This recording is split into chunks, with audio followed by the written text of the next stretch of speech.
Si meritohet fitoria? I falënderuar qoftë Allahu. Paqja dhe mëshira e Allahut qofshin mbi të dërguarin e Zotit të botëve Muhamedin sallallahu alaihi wasallam, të zgjedhurin dhe mëfisnikun e njerëzimit. Janë dy të vërteta që duhet të kuptohen mirë nga përmirësuesit që synojnë në reformat rrënjësore. E vërteta e parë, ardhmëria i takon Islamit dhe përfundimi i mirë do të takojë besimtarëve të devotshëm. Ky realitet shihet qartë në tekstet e Kuranit.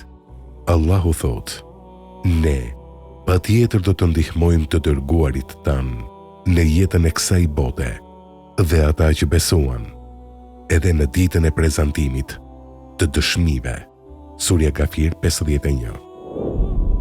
Në një tjetër ajet, Zoti i Gjithësisë thotë: obligimi yni ishte të ndihmojmë besimtarët. Surja Rum 47. E vërteta e dytë, Allahu ndihmon atë që e ndihmon fenë e tij dhe që kapet fort për mësimet e saj. Në të njëjtën kohë, ndëshkon atë që tradhton fenë e tij dhe pason epshin. Allahu thotë: e Allahu patjetër do të ndihmojë atë që ndihmon rrugën e tij, se Allahu është shumë i fuqishëm dhe gjithnjë triumfues. Surja Hajj 40. O besimtar, nëse ju ndihmoni fen Allahun, ai ju ndihmon juve dhe u forcon këmbët tuaja. Muhammed 7. Sepse vetëm Allahu është ndihmëtari juaj dhe ai është më i miri ndihmës. Surja Ali Imran 150.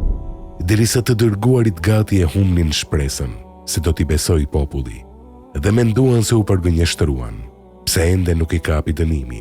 Atëherë u erdhi atyre të dërguarve ndihma jon.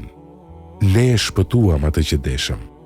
E dënimi ynë kundër popullit i dhujtar nuk s'mbrapset.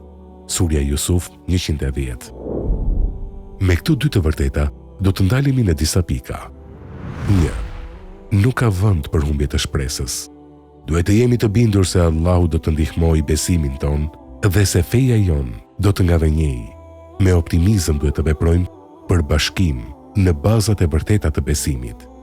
Optimizmi është element që ndikon pozitivisht në procesin e përmirësimit, posaçërisht kur ka të bëjë me një umet të kapluar me pesimizëm dhe ndjenja për disfat. 2.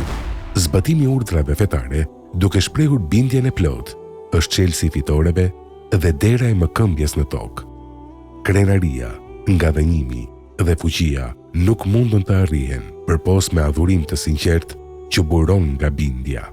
Omeri radiallahu anhu thotë: ishim popull më i poshtëruar, të cilin Allahu e ngriti me Islam, dhe çdo herë kur të kërkojmë krenarin me diçka tjetër përpos Islamit, Allahu do të na poshtërojë. Kështu kuptuam se krenaria dhe poshtërimi jon janë në duart tona. E këtë e vërteton edhe Kurani. E kur juve u goditi një dështim në Uhud, e që ju i japat të dhëna të 2 fish armikut në Bedër, thatë: prej nga kjo, thuaj, ajo është nga veti ju. S'ka dyshim se Allahu është i plot fuqishëm për çdo send. Surja Ali Imran 165. Veprat tona janë shkaku kryesor i asaj që na ndodh dhe në të njëjtën kohë janë motivues për përmirësimin dhe ndryshimin. 3. Fitoria vënohet atëherë kur nuk plotësohen kushtet dhe kur ka pengesa për realizimin e saj. Ai që me vëmendje analizon gjendjen tonë, do të shohë se dukuria, imani i dobët është evident. Kemi problem edhe me bazat e imanit, edhe me degët e tij në kohët që umeti fundoset në valët e dyshimeve dhe epsheve. Jemi të përçarë dhe përçarjet shtohen dita ditës.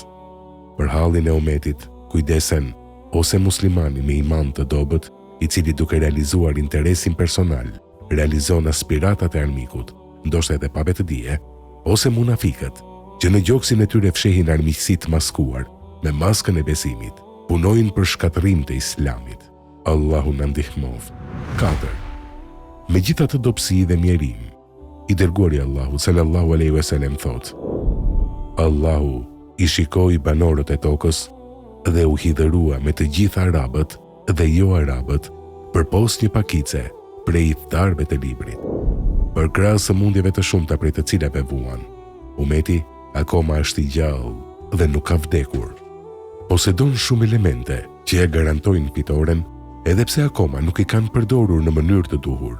Nëse shikoj metodën profetike në përmirësim, do të shohim se ai, në procesin e përmirësimit, ka ndjekur më tepër se një metodë. Për këta, ata që synojnë përmirësimin, duhet të ndjekin ato metoda në pajtim me elementin kohor.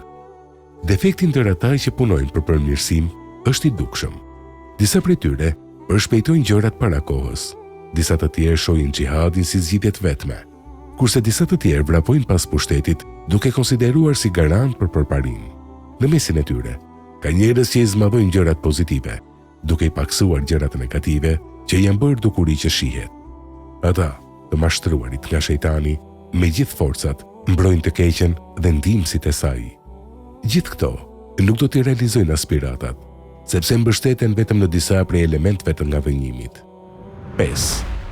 Ai që me vëmendje analizon strategjinë e Muhamedit sallallahu alaihi wasallam, do të shohë sakrificë të madhe dhe pendosmëri për ndryshim dhe përmirësim, zhvillim të thirrjes në etapa, butësi, urtësi, lutje për të, për kujdesje të veçantë për gjeneratat e ardhmërisë, duke mos neglizhuar ata të pranishmit.